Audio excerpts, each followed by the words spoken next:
The next step we'll go to after rattan fighting, the rules stay the same, the weapons change. We go from rattan-based weapons to steel weapons. You can get a lot of crossover from our human division that we use those weapons. You can also use in this type of classification that we fight with.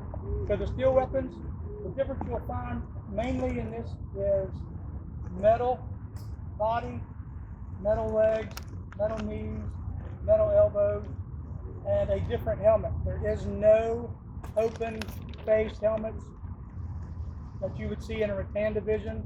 All of our helmets are historically punch face that you can see out of, or they are the historical face.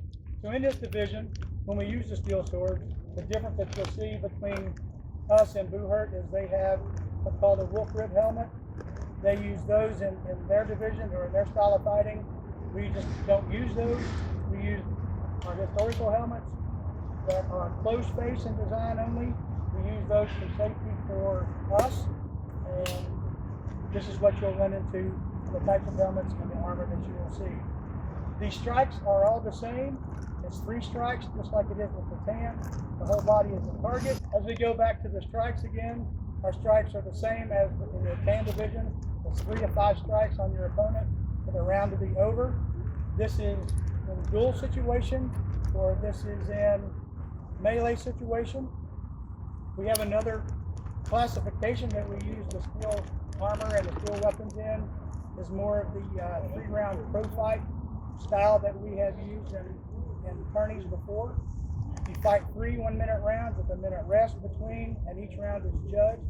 So while you finish your first round and you sit on your rest round, the judges will see who won that round, and will go 3 rounds. If for some reason that there's a tie by some miraculous, everything lines up and the stars are good, if you finish in the 3rd round and there is a tie by points, there is a sudden death 4th round, and whoever wins that last round will win that pro fight setup. Like I said, everything is the same at the striking areas and the tan with the steel. It's just the difference is the steel face plates and the weapons that are used.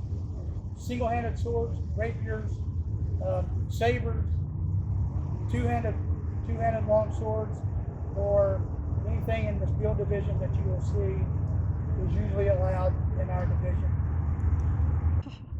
Okay, the last thing that we're going to get into, we'll do it quickly, is you will see this cross game in other organizations, and it's a thing that we share, and we can cross game and go in these other organizations to play with.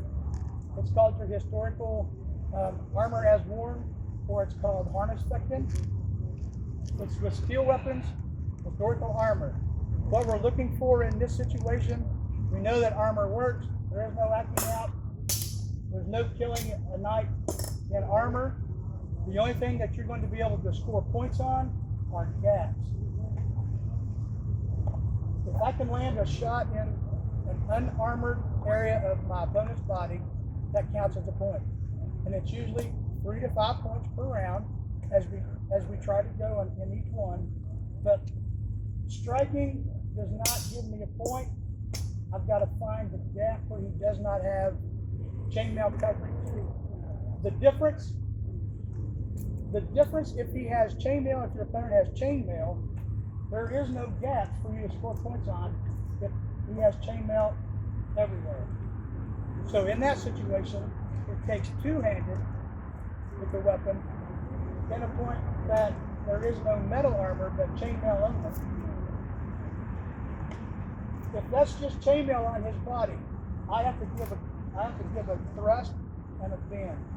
You have to show your weapon bend to score a point in that situation.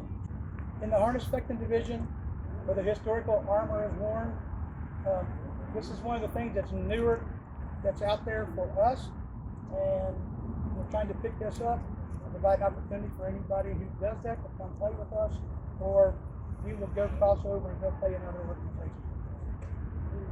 And that ends the basic setup for armor requirements and rules for armored fighting. For unarmored fighting, starting with the unarmored offer, all the way up to the historical armor as worn.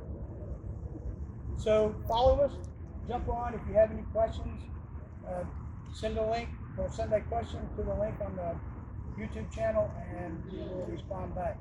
Have a good day, and welcome to the Kingdom of Solar.